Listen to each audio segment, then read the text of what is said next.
What's up, everybody? It's your pal Billy with Altcoin Buzz. Bitcoin down about 1.8% on the day. We're going to talk more about Bitcoin and the markets here soon, but real quick, wanted to go to crypto Twitter. CZ has tweeted out, how long from now do you think we will see Bitcoin back at $20,000 again? That's a good question, CZ, and one that I think you would probably have the answer to better than most. You are one of the biggest Bitcoin whales. What do you all think?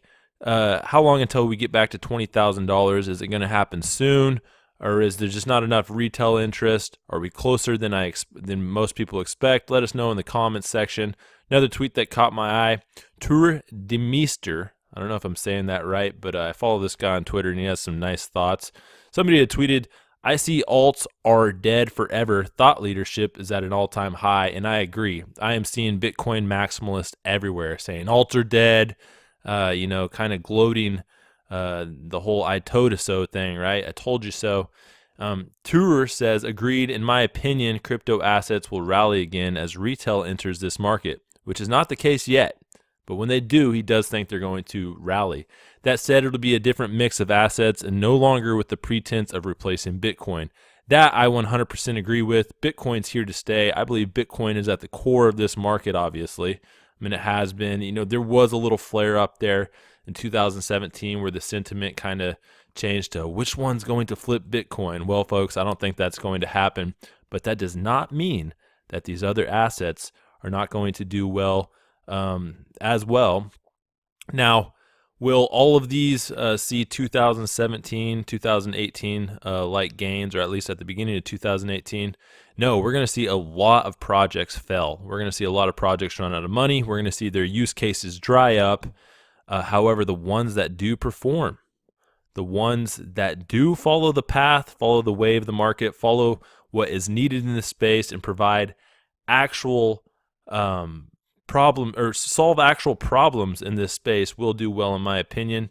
Bitcoin currently at a $182.7 billion market cap at $10,243. Bitcoin dominance still right at 65.2%. Ethereum $215, down 1.7% on the day in US dollar value. Let's take a look at Bitcoin value for some of these top five. Okay, so XRP, Ethereum, not down too much on the day. Litecoin is down 3.4% against Bitcoin. Bitcoin Cash, relatively stable. Binance up 3.3%, and EOS down 3.5% on the day. The entire crypto market cap is $282 billion.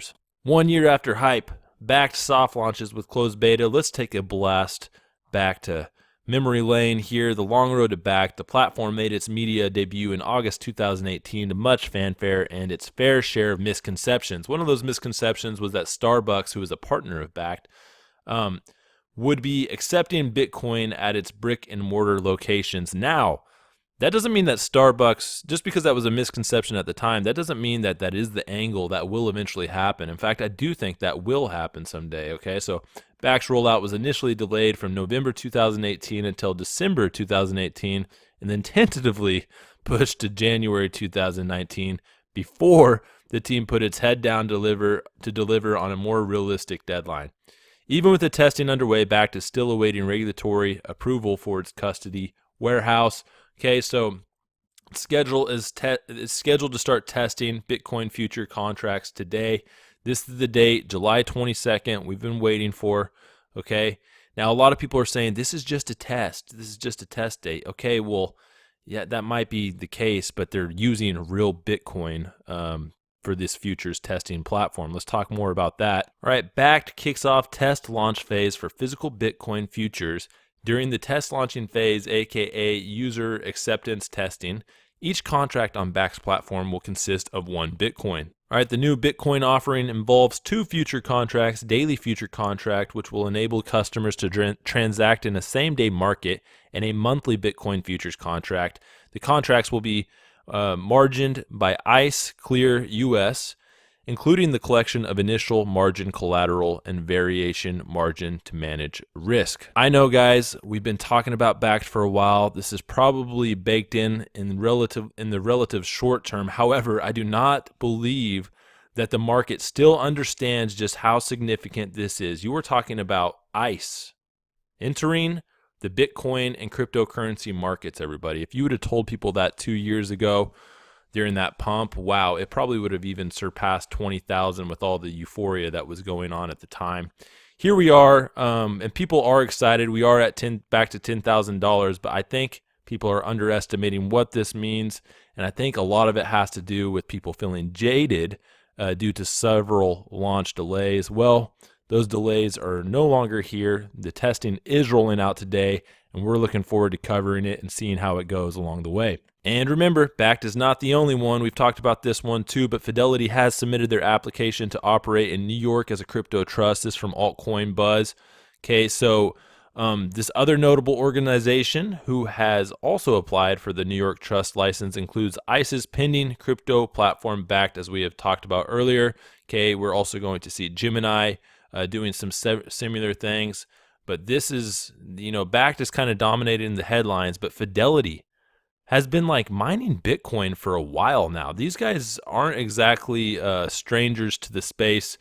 In fact, Fidelity has an entire department that is entirely based on studying and doing research and development for Bitcoin and cryptocurrencies and trying to figure out how they can enter this space in a big way. And it seems to be happening. Okay, they have their application submitted, and Fidelity, from my understanding, has been mining crypto for a while. Let's take a closer look at that. All right, this was back in late May. Fidelity is mining Bitcoin. Cryptocurrencies continue to rally. All right, so Justin Moon, who is a Bitcoin developer, tweeted out earlier in May or late in May, by the way, Fidelity has a room full of Bitcoin miners at their office, Cypherpunk AF. Okay, so based on the report from Unconfirmed, it is claimed that Abigail Johnson, CEO of Fidelity, started mining Bitcoin in her private office as early as 2015. If that's true, they're probably pretty excited about what this space has to offer because she's got to ride this entire wave all the way up. So looking forward to seeing what Bakkt and Fidelity bring to the space. And then Bitcoin Billionaires author will write crypto for Showtime hit drama Billions. Okay, so the Bitcoin Billionaires author Ben Mizrick has joined the hit Showtime TV series Billions as a consulting producer. The move will ensure that more crypto storylines will bubble up in forthcoming episodes of the finance-centered show. That's pretty sweet. I'm not sure if any of you all watch Mr. Robot, but there's been several plot pieces that revolve around Bitcoin and cryptocurrencies there. It'd be cool to see Bitcoin go mainstream in Hollywood. In other news, a court in China has declared Bitcoin legal currency as virtual property. This from ccn.com. Dovey Wan had originally brought this to the attention of everybody. Wow, Bitcoin is legally protected in China. Today is the first property dispute case on Bitcoin finalized trial in a local Chinese court. The court confirmed the virtual property attribute of Bitcoin, recognized it as a virtual property. All right, so keep in mind, China is a very, very large, complicated country. Okay, there's a lot of bureaucracy that happens in China, just like any other big country, and that this is just one court system. However, the more courts that declare this as legal tender or legal virtual property, the better. Do not sleep on China. They're not going to want to miss out on this revolution. In fact, with all the sanctions that are out there with Russia, China, and different countries that have alternative financial markets compared to the traditional ones here in the U.S., I wouldn't be surprised if they use Bitcoin more and more as a hedge against the United States dollar. There's been reports of China selling U.S. debt for gold. I wouldn't be surprised if their government was also buying Bitcoin and obviously mining it in the background. All right, everybody, the question I have for you today is actually going to be the same one CZ asked earlier. How long from now do you think we will see Bitcoin back at $20,000 again? It happened real quick the first time we got to $10,000. We jumped up to $20,000 soon after. However, I do agree with like Michael Novogratz this time that we are in a consolidation zone where Bitcoin is kind of trying to figure out where it's going to be, whether it's going to be between $9,000 and $14,000. I'm not sure what it's going to be, but eventually we will break out of that, in my opinion. I do think we are in the bull market. So just like CZ asked here, how long from now do you think we will see Bitcoin back at $20,000 again? We want to hear from you. If you've been enjoying these episodes, please subscribe to Altcoin Buzz, ring that bell, like this video, check us out on Instagram, and share this on Twitter. It's your pal Billy with Altcoin Buzz. Until next time, peace.